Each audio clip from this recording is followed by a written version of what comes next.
This video demonstrates the key features of an Excel spreadsheet template, providing financial information to support business plans for FN163 and DB150.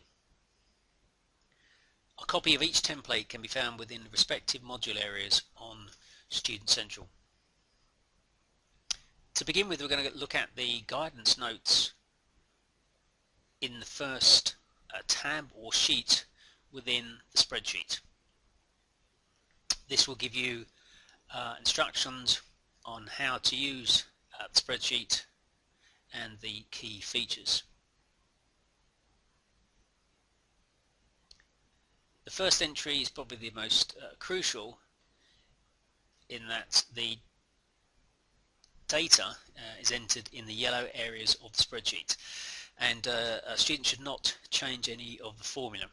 So the data should only be entered in the yellow areas of the spreadsheet. You'll notice that some tabs or sheets are mainly filled with calculations, and there's very few areas for entry. Others, it's mainly data entry, so it depends on which tab or sheet you're looking at, but that's probably the key feature of this spreadsheet. The second part highlighted here is the cost per unit, which is a separate tab or sheet for DB150 only. There isn't the same tab or sheet for FN163, and this is where students will enter the cost per unit for the video game they're going to calculate. FN163, this is a much simpler process, entering the information direct into the product budget. So we're going straight to the cost per unit sheet within the spreadsheet, and I'm going to enter some data to give you an idea of how this may work. So we're putting £10,000 in for script writing, 15,000 for graphics, 20,000 for programming, and 25,000 for sound as potential costs. The total development cost is 70,000, and if we were going to produce 1,000 or 10,000 units, we'd have a development cost per unit of £7. If you're going to manufacture your product, you can also look at the direct cost of manufacture, and let's assume that these are the costs involved.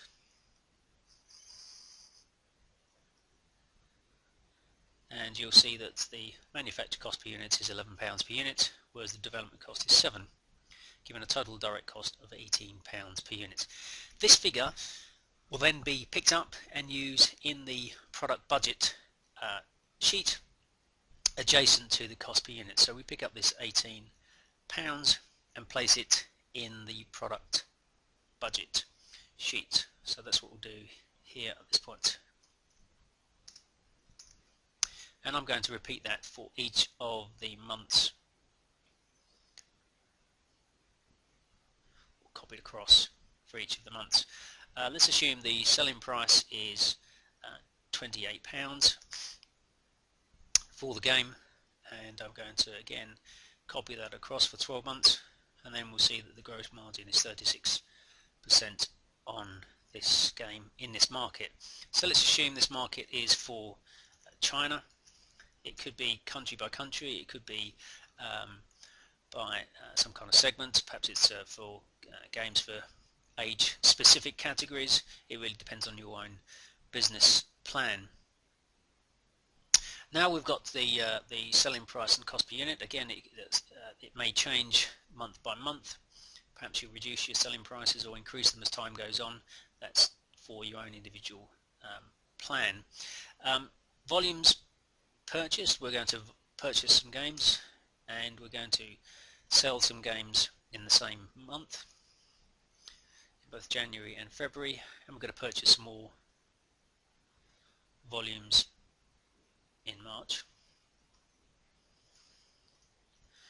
And you'll see that the cumulative stock is a positive balance. Ensure that is the case all the way through, otherwise you'll have some stock out and you won't be able to meet customer demand.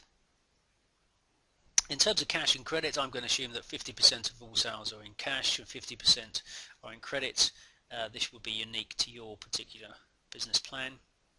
I'm assuming that that is the same for the 12-month period, and all purchases are 70% in cash and 30% in credit. Again, this could change over time depending on your customers and who and where you're selling to. Now we have enough data for market 1, and then we go on to market 2 and market 3 as we go down the this particular sheet. And at the very bottom of the sheet is actually the calculations that feed into the rest of the spreadsheet. So only enter data in the yellow area for each of your markets. If this was for FN163, where there's multiple products in a single market, then this would be product 1 here instead of a market specific. So it's for FN163 it's products driven. For DB150 it's market driven. We're now going to enter some overheads for this particular business plan. Now we've entered our cost of sales and cost of sales. We have some headings already in the template, but these should be unique to your particular business plan. For example, you may decide that instead of project management, we have let's say finance as an overhead, perhaps employing accountants and so on and so forth, and £10,000 is the cost in the first month, and continue through each of the months and work through all of the other overhead categories. So depending on whether it's for a video game or for a bike and bike accessory business, as to the appropriate overheads you would have here. As we move on to the cash flow budget, there's only a small area here that you can enter data for. If you sold some assets, or you decide you need a loan to be able to establish your business objectives, or potentially have some capital introduced into the business in the form of equity. If you do happen to have a loan, then you need to incorporate the repayments for that loan at the same time. The next tab or sheet is cash flow workings, and here you'll see that the numbers are coming through for we call the first market, China, and there's the sales that we've identified each month, and all these are automatically picked up by the formula here. So there's nothing to put into the cash flow workings sheet. You can certainly keep a track to see if your cash numbers look sensible. Then we come to the income statement or profit and loss, and again this will automatically be fed through from your data that you've input in the earlier tabs or sheets, and so this is the point you can certainly see that everything makes sense. Certainly in terms of sales, that's the numbers we've put in to date, and the cost of sales and the gross profit is consistent at the moment at £2,000 a month, and the only overhead we put in is the finance cost of £10,000, which again has an automatic link to the overhead budget sheet. So there's no reason or need to enter any data into the income statement. You just want to make sure that the numbers look sensible based on your core numbers. So as we move on to the statement of financial position, again this is the formula for the spreadsheet is set up to calculate the statement of financial position or the balance sheet, but this is your opportunity to check that the numbers have all come through and that you have a balance sheet that balances.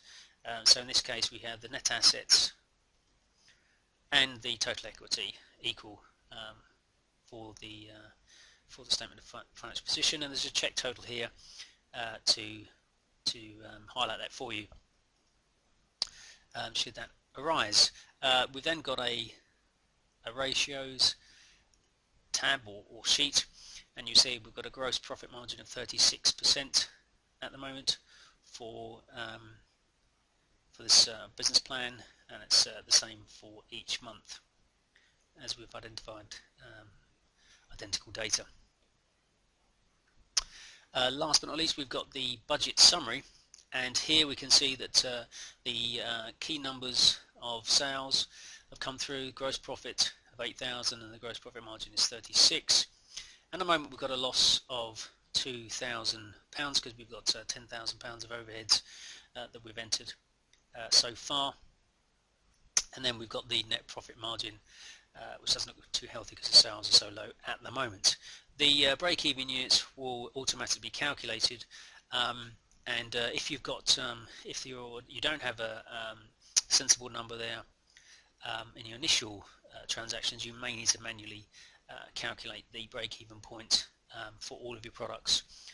That's worth checking once you've completed all of your numbers. At the moment it's set up to work out the break-even for just for Market One if you're using the spreadsheet for DB150, or Product One for FN163.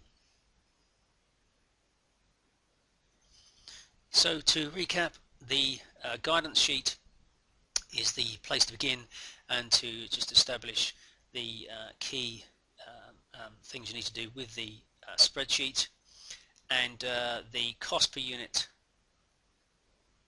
tab or sheet is unique to DB150, otherwise the template is the same for both FN163 and for DB150. The key thing to remember is to enter data just into the yellow areas of the spreadsheet and not to overwrite any formula.